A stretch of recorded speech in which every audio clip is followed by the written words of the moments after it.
Thank you very much for being here. My name is Mary Eintema. I'm the president of World Boston, and this flight is Chat and Chowder with Joseph Nye, discussing his book, A Life in the American Century, which is such a thrill to say and to experience.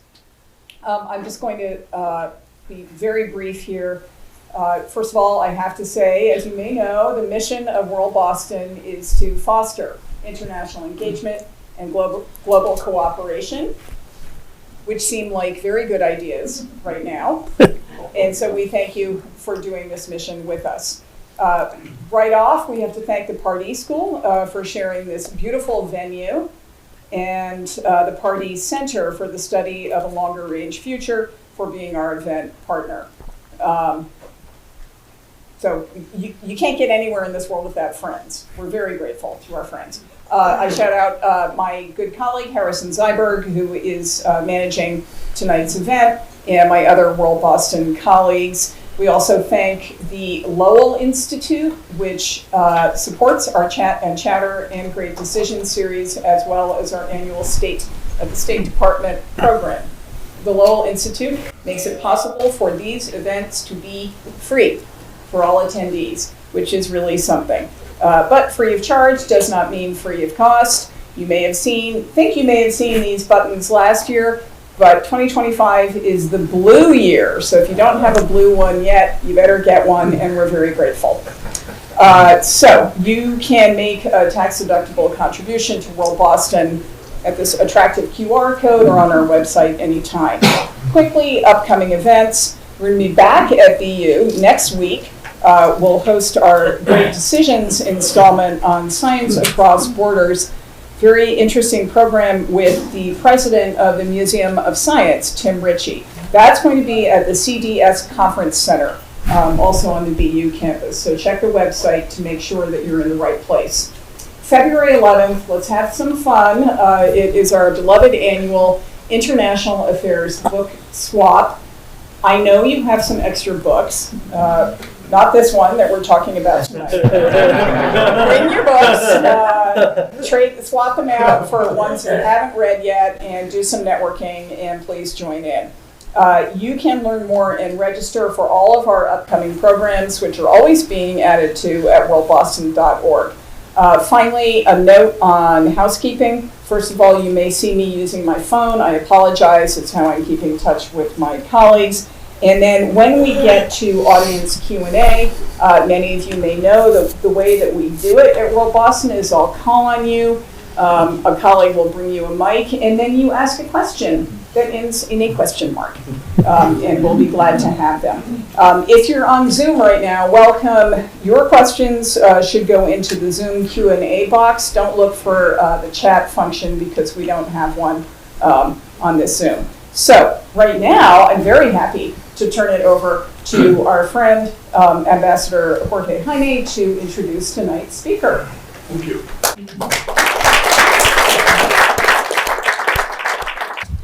It is, of course, a very special privilege once again to join forces with World Boston to co-host an event, as we have been doing for the past couple of years. And there is no better way to start the spring term. Classes started yesterday, then with the presence of Professor Joseph Nye and his latest book. And our next event of the Pardee Center will be on February 6th, the Boston launch of a new report by the Quincy Institute toward a new security order, a seminal study to which you are all cordially invited and for which flyers are available at the entrance. At this venue and with this public, Professor Joseph Nye needs no introduction. So let me just say this. Professor Joseph Nye is University Distinguished Service Professor Emeritus and former Dean of the Kennedy School of Government at Harvard University. He has served as Assistant Secretary of Defense for International Security Affairs, Chair of the National Intelligence Council, and as Deputy Undersecretary of State. He personifies at its best the notion of the scholar practitioner, as we were talking earlier, one so dear to the Pardee School of Global Studies, where we aim to bridge the gap between theory and praxis in international affairs. He is also a prominent public intellectual, publishing regular columns in Project Syndicate and other outlets that have a significant impact. He recently published one on the BRICS, an entity on which we have a slightly different take, but his columns are very widely read and very influential. Professor Nye's extensive body of work across many books has been highly influential, and the concept of soft power, which he coined, has become a key part of the vocabulary of the discipline of international relations. A recent survey ranked him as the most influential scholar on American foreign policy. That said, I would like to make the case that as much as his name is associated with the concept of soft power, one of Professor Nye's very first books, Power and Interdependence, World Politics in Transition, was as significant for the evolution of the field of international relations as far back as the 1970s as his more recent ones. It was one of the very first books I read in my doctoral studies at Stanford as a student of Professor Nye's co-author, Robert Cohen, with whom he continues to be very much in touch. And it is a book that is mandatory reading for my students to this day, providing us with new lenses to understand the changing nature of international relations in our time. Now, it's interesting to note that as a rule, political scientists in particular and scholars in general are not very prone to write memoirs. And there's a good reason for that, It's difficult to craft a fascinating narrative from a life spent in offices writing books. So we are very privileged to have this memoir, which doesn't dwell only on some fascinating stories in Washington and in Cambridge, but also from the wider world, from Africa, from Central America, from Asia. You should read it. It's not very long, which is an added bonus. So, once again, real privilege to have you here, Professor Nye. The floor is yours.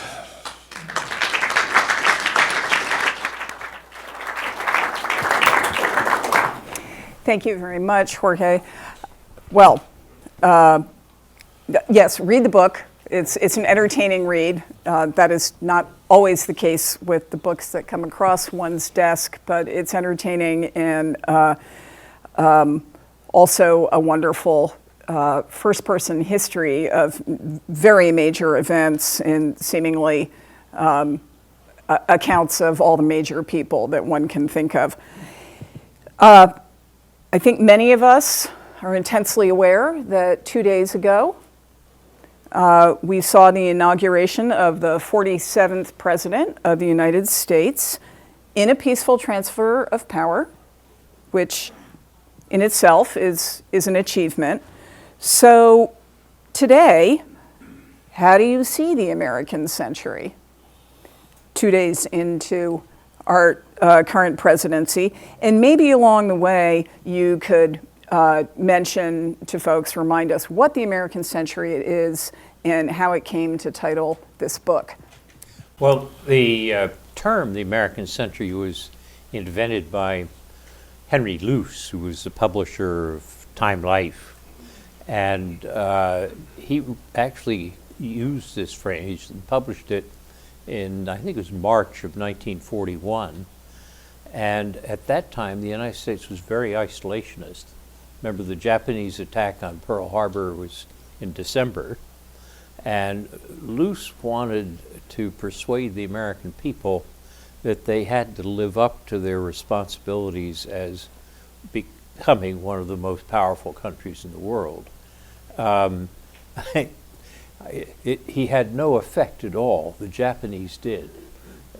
Franklin Roosevelt had been trying to persuade the Americans to follow Luce's advice, but with not very much luck. And then after Pearl Harbor, the Americans obviously became very involved. And by the end of World War II, the United States represented half of the world's economy. Mm-hmm. That's partly because other countries had been destroyed and we had been bolstered by the war.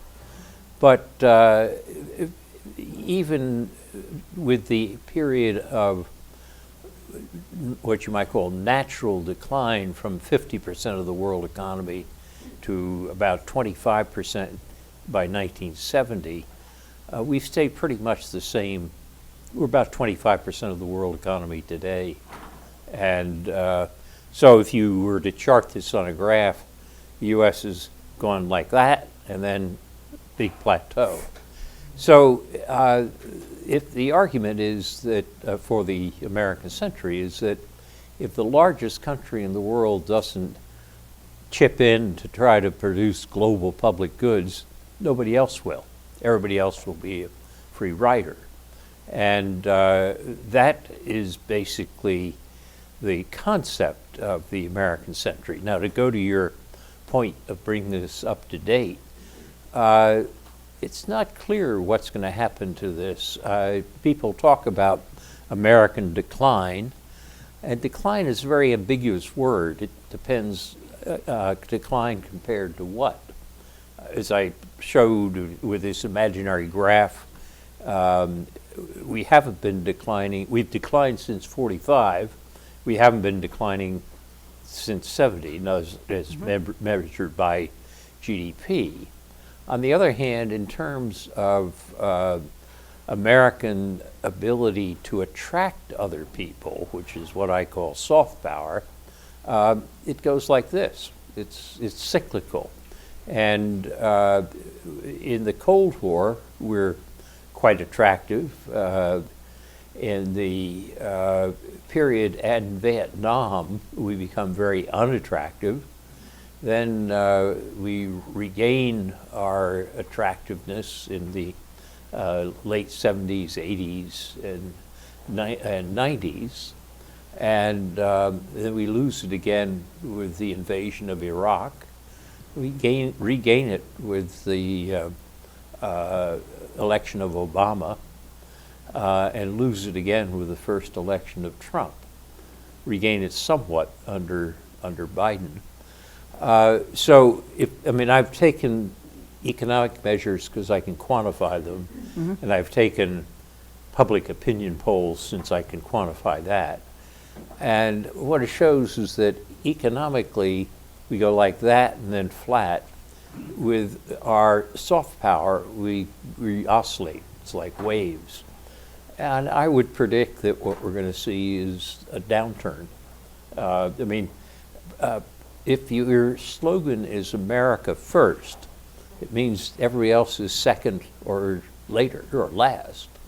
And that's not a great way to attract others. So I think and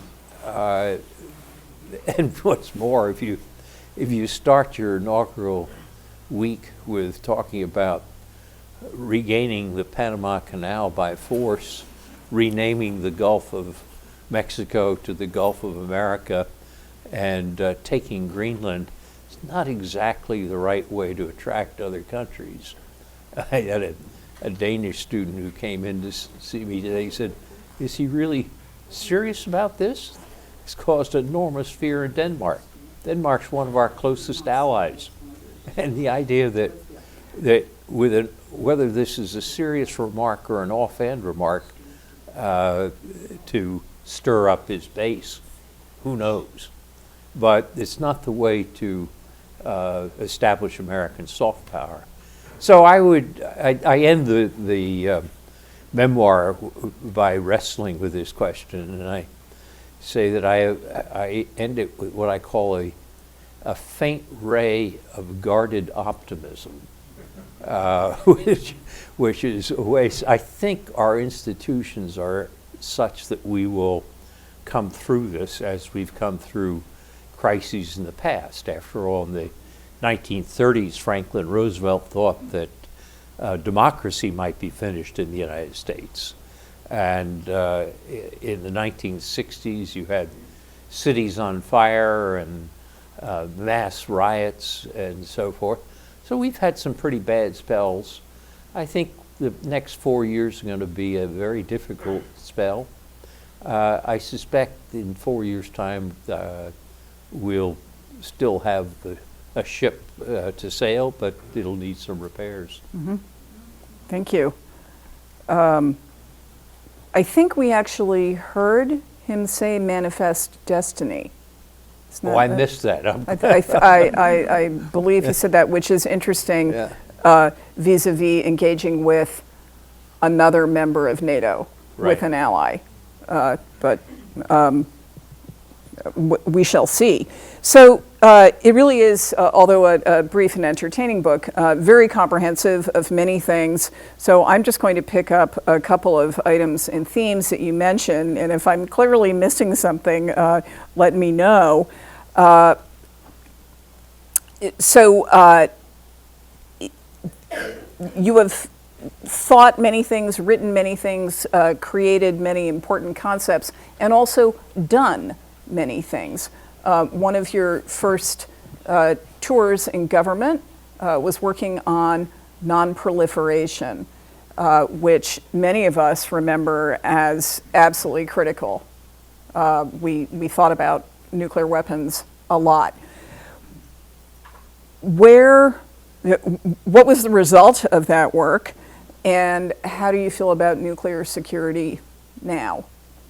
Well, when I was asked to join the Carter administration I started in January '77, and at that time the widespread view was that nuclear weapons were going to increase, the number of countries were going to increase rapidly.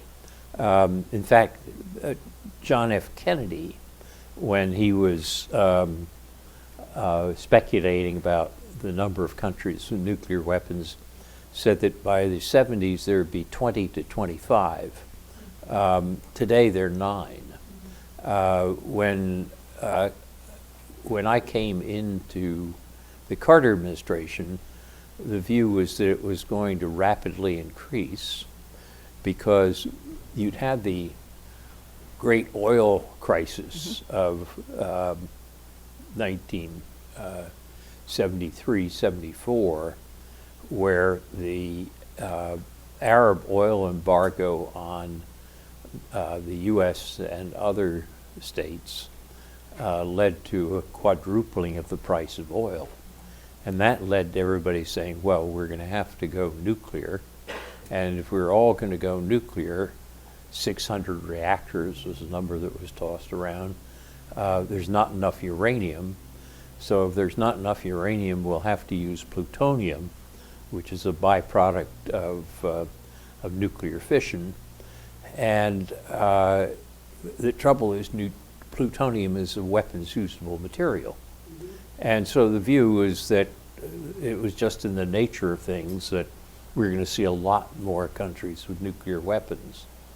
The main thing I think that Carter did was put this as a very high priority.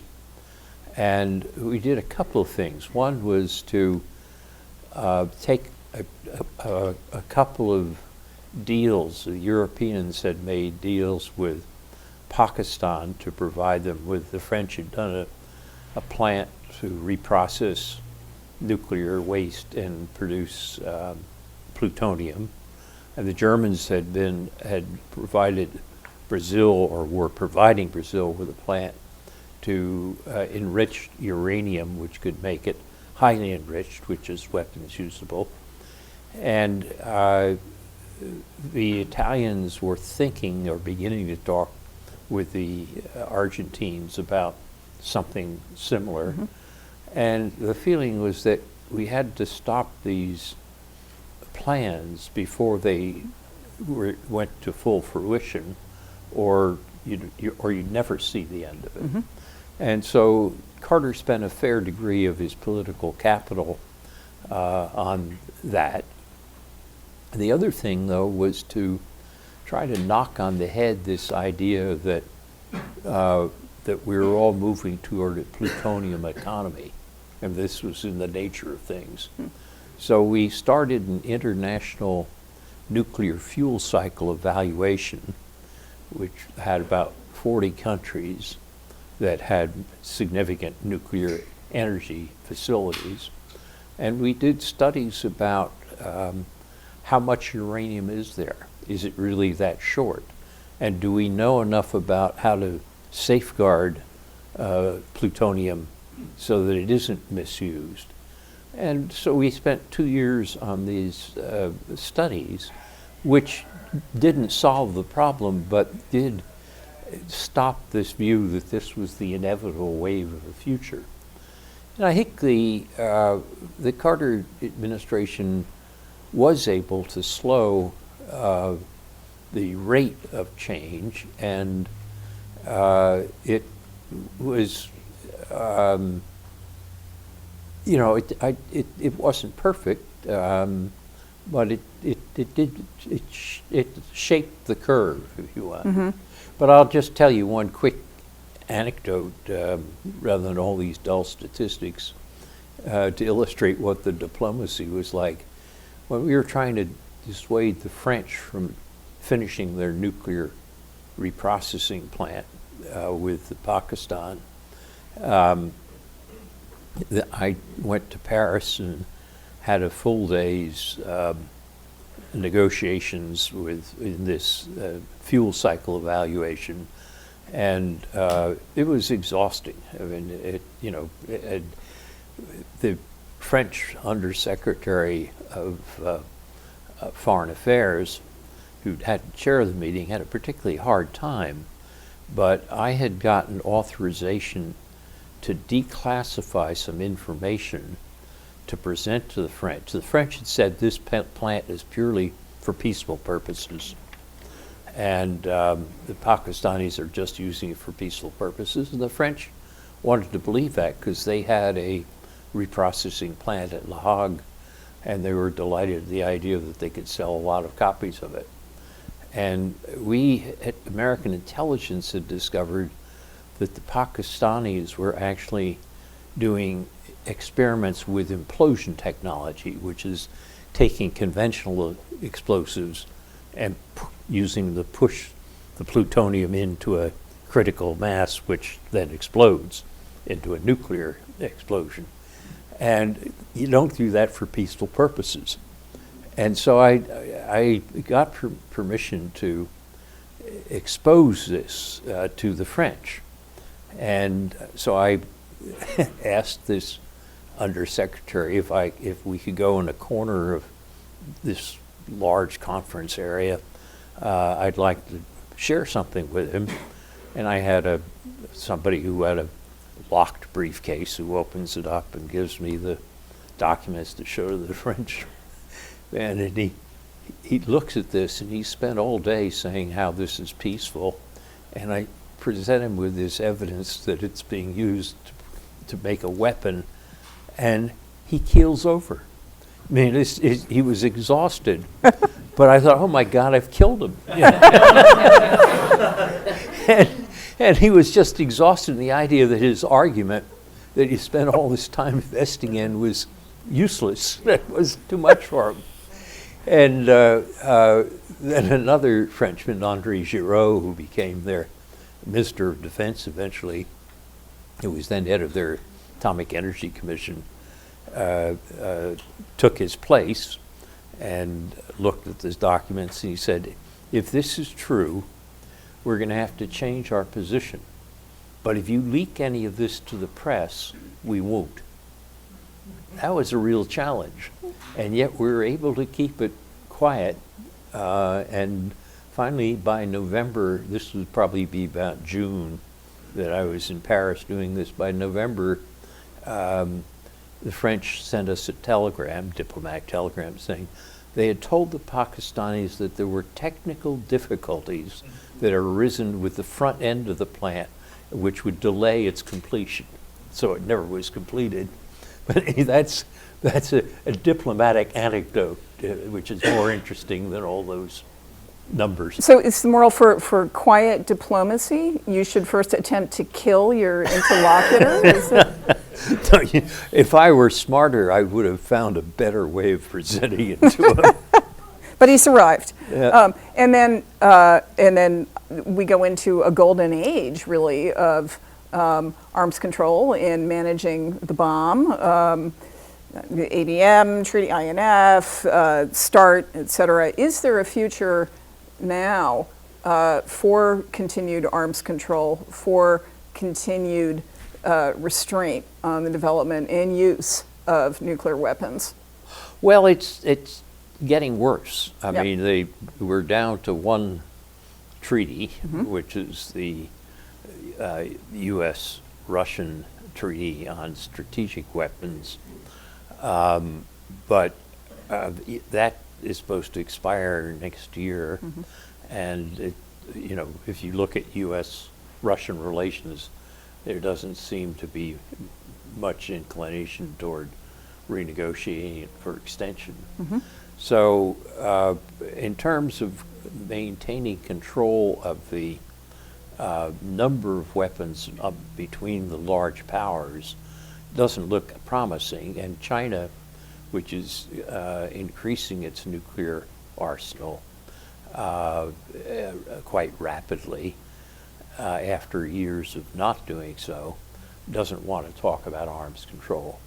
So that aspect of it, I think, is in bad shape. On the other hand, the Nonproliferation Treaty still exists, and as I said, the number of states, there are 5 states that had declared nuclear weapons by 1968 when the treaty was signed, and today there are 4 more, India, Pakistan, Israel, and North Korea. Well, compared to Kennedy's prediction, that's not too bad. And the question, I think, is will the Non-Proliferation Treaty survive? There's also the Nuclear Test Ban Treaty, which prevents atmospheric nuclear tests. And that seems to be surviving, though some people have talked about the need to have tests again above ground to be able to test out a new range of nuclear weapons. So it's a mixed bag. On arms control between the U.S. and the Russians and Chinese, it's not encouraging. Right. On the non-proliferation and test ban side, it's still holding. So, thank you. I'm going to blast through decades and a lot of incredible work and scholarship and thinking to park for a moment at the notion of power and interdependence, which obviously Ambassador Heine mentioned. And you, along with Robert Cohen, almost branded the notion of neoliberalism, interdependence. Doesn't it seem, as we look around today, obviously I'm playing devil's advocate, that increasingly might makes right? And so how is this international cooperation thing achieving goods together, goods for states and non-state actors as opposed to individually? How is it looking when invasions are happening right and left, treaties being violated? Yeah. When we wrote Power and Interdependence, which was published in '77, I guess, we were not arguing that the world was becoming peaceful because of trade. There is that view. We were saying that as countries develop more interdependence, they can use it for power purposes. So if I depend on you, and you depend on me, but you depend upon me more than I depend on you, I have power over you. So what we wrote was the detailed examination of how that plays out in international politics. We pointed out that sometimes when sets of countries become heavily interdependent and develop institutions for cooperation, you reduce this manipulation of power or of interdependence to reduce power. And the European Union would be a good example of that. I mean, and that makes a big difference in world politics. If you compare Europe in the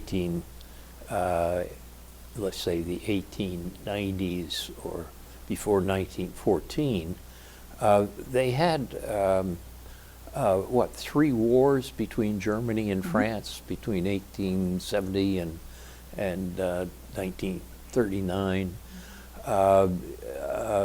big wars.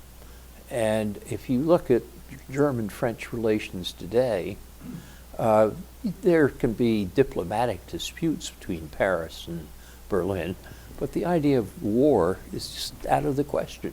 Nobody would even think about it.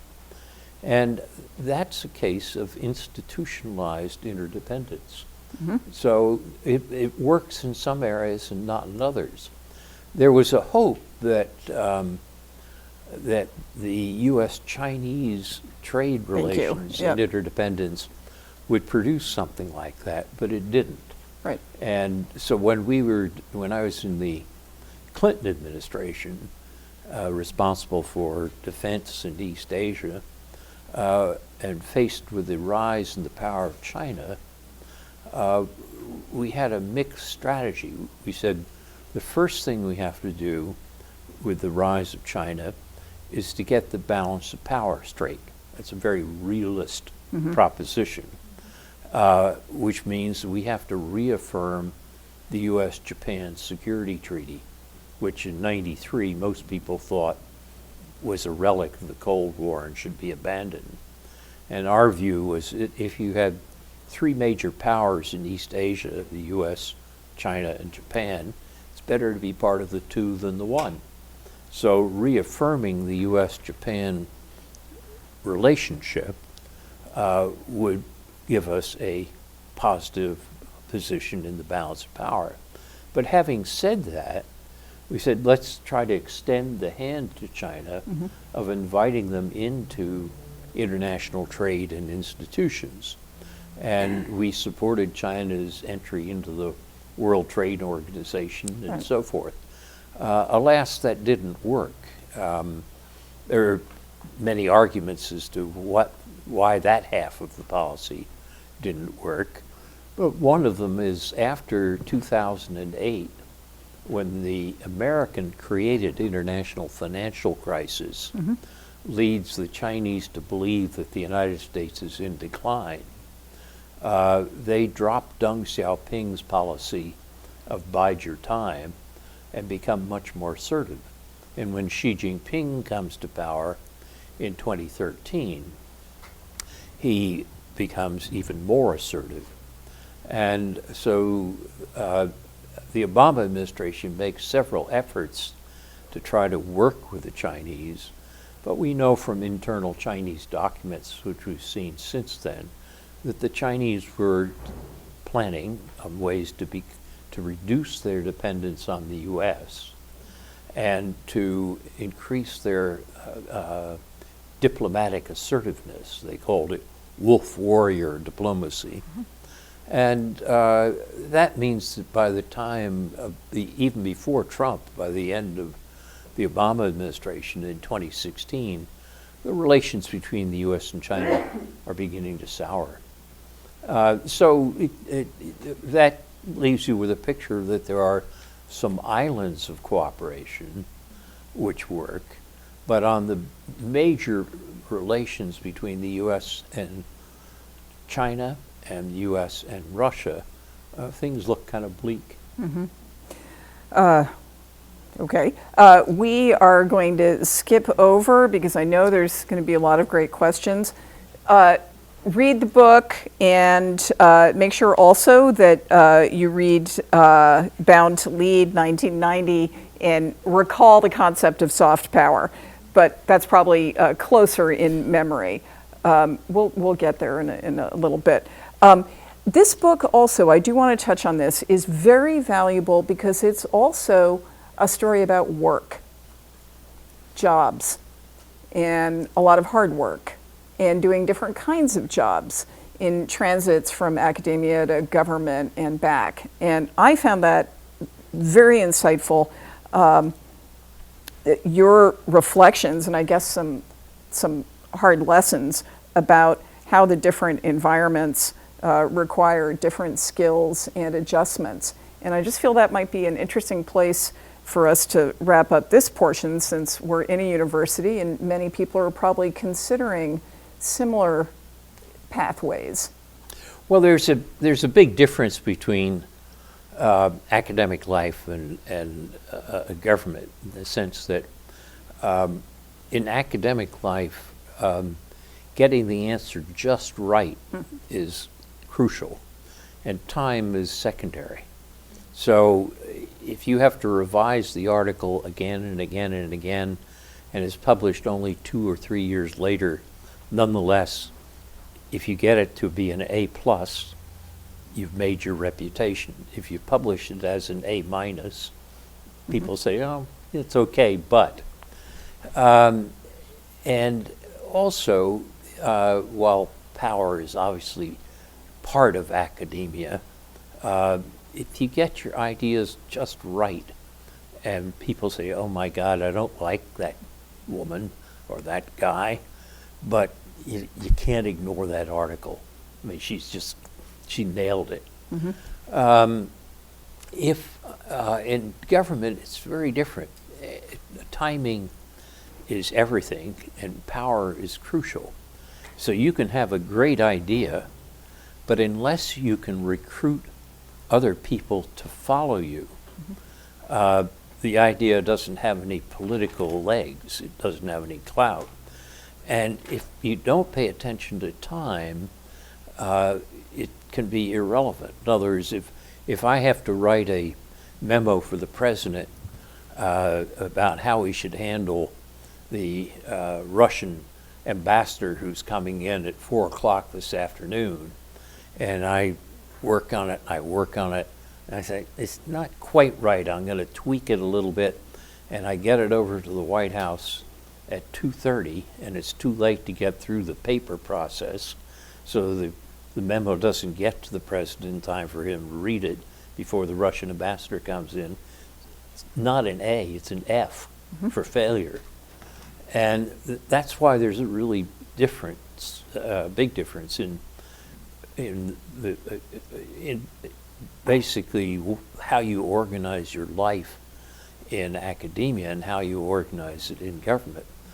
On the other hand, I have found both absolutely fascinating. I mean, I'm glad to have done both, but I have to admit that they're very different types of games. You can take the ideas that you've developed in academia to inform what you do in government, and it gives you a sense of direction, which can sometimes help you accumulate power because other people are, want to. If you have a sense of purpose and a sense of direction, others may follow you. But you're spending political capital that you develop while you're in academia, and you just don't have time in government to develop really new ideas. Your life is dominated by your inbox, and or when I was in the Defense Department in '95, I visited 53 countries in 52 weeks. Well, it's hard to write a book on power and interdependence if you're on the airplane that much. Not to mention when you're back home testifying before congressional committees, right, going to meetings in the Situation Room and so forth. So you spend down your intellectual capital that you build up. So there's a role for the inner and outer. As when you come back from government to academia, you have a sense of how government works, of what's practical, and you can convey that to your students.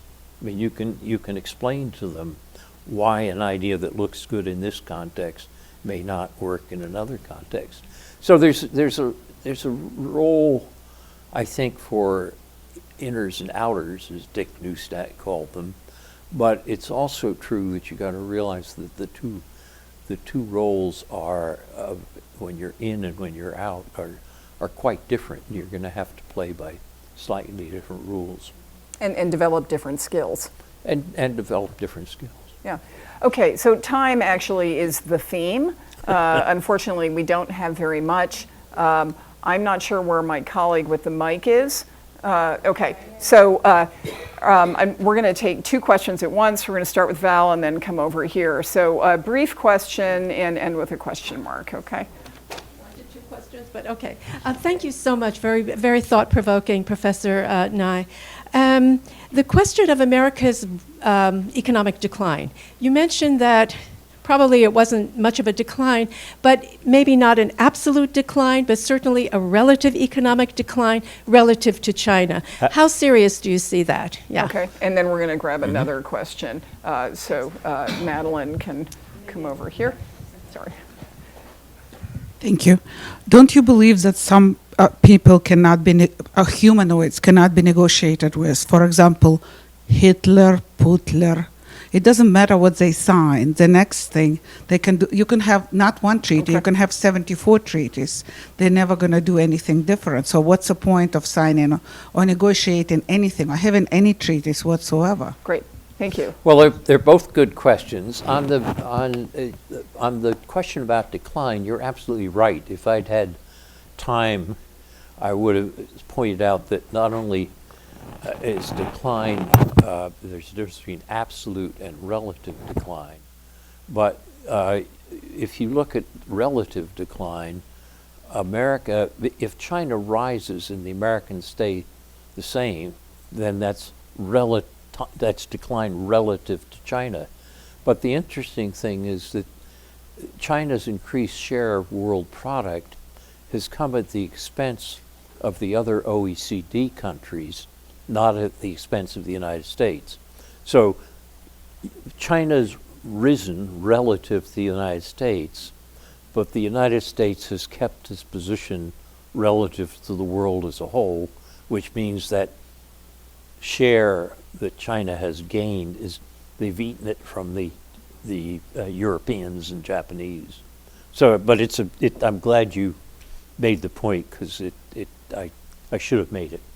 On the negotiations, you're right. There are some people with whom you basically can't trust them, and so if you think of a Hitler or a Stalin, after all, they signed the Hitler-Stalin Pact, which they violated, both of them. The question is, what's the role of negotiations? Negotiations may buy you a certain amount of time. It may eliminate certain areas of conflict. In other words, you say we're going to have conflict here, but not there. For example, the U.S. and the Soviets had an agreement on what they called incidents at sea, and the incidents at sea agreement said, okay, you're going to buzz our ships, we're going to buzz your ships, but neither of us is going to benefit if we wind up sinking a ship. Neither of us want that to happen. So here are some rules of the road to prevent that happening. And that actually worked. I mean, both because it was in the Soviet self-interest and in the American self-interest. So if you realize that with people who you don't trust, you've got to ask, what's the time horizon? If I can buy 6 months, is that worth it? And then and then the other dimension is scope. In other words, is this something which is narrow enough or precisely defined enough that I know it's in their self-interest to hold that, even if they don't hold the whole relationship. So be realistic about your negotiating partners, the answer to your question. Would you comment on the conduct of diplomacy today under the challenging conditions of 24/7 news cycles? Okay, Well, so, all right. Oh, sorry, you wanted to, yeah. Yeah, so we'll just quickly go over to Nan. Dean, I was a student of yours, so if I may call you Dean. The just recently resigned FBI Director Christopher Wray said that, and he said more than once, China is the biggest threat to Western civilization. Do you agree with that assessment? And do you think that this century or next century can also be another American century? Okay, Two big questions. Let me do the last one first. I think the danger with a policy toward China is either under or overestimating.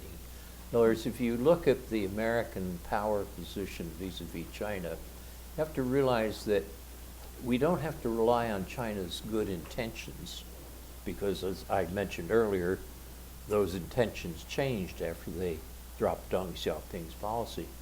But the Chinese are practical. I mean, they are a rising power economically. They don't want to necessarily upset the apple cart. They benefit from that, and they're not about to overtake us in the sense that China is suffering from demographic decline. Its total factor productivity has been going down because you'd say, you know, machines are the way to replace the missing workers. Well, but the figures show that that's not producing extra productivity. The Chinese have a geographical problem, which is they have, 6 or 7 geographical disputes with neighbors, where the Americans have, 2 friendly neighbors and 2 big oceans. So there are a lot of reasons why the Americans shouldn't become too worried about China. But at the same time, they have to realize that under Xi Jinping, Chinese policy is not a policy of cooperation in the same sense that it was, let's say, under Jiang Zemin or Hu Jintao. And I think that means that the dangers that we have in designing a policy are to avoid either over or underestimation of China. And so some of the rhetoric that sees China as an overwhelming threat, I think, is exaggerated. On the other hand, when the Pentagon says that China is the pacing challenge, that's not. I mean, that's a better way of putting it. Mm-hmm. And so trying to get that balance is difficult in Washington because you get political kudos if you are more alarmist, not if you're less so. Okay. And then we had Raul's question. The modern news cycle and modern technology of the internet and social media makes diplomacy a lot harder. For example, when John F. Kennedy was managing the Cuban Missile Crisis, he did it over 13 days. And a lot of it was kept relatively quiet over those 13 days. It's very hard to see that today. It's not totally impossible. I mean, there have been some, I mentioned this case, it would be from the 70s, where we kept the French-Pakistan deal quiet for 3 months. But it's very hard today when things are placed on social media immediately, and there's so many different sources. So it makes diplomacy more difficult, and you then get into the questions of how do you use information in that kind of a world. And for example, the use of intelligence to change the news cycle becomes more important. Mm-hmm. I gave you a little example from my experience, but if you look at the question of Russian invasion of Ukraine, where our intelligence was very good about, we saw it coming. And William Burns, the head of the CIA, went to Moscow, talked to Putin, and said, we know this, didn't dissuade Putin. But he also talked to the allies, and they were more alert and more prepared, including the Ukrainians. So the use of information, and when do you make things public and when do you not, and what's the timing on that, becomes a lot trickier for diplomacy today than it was in the past. Absolutely. Okay, so we owe a great debt of gratitude, but before we attempt to repay it, when we wrap up, I'm going to ask you all to stay seated because we're going to go into the other room where we'll have refreshments and book sales. But let us get there because there's so many good friends here. So we'll ask you to stay seated. Anyway, all of that said, please join me in thanking Dr. Joseph Nye.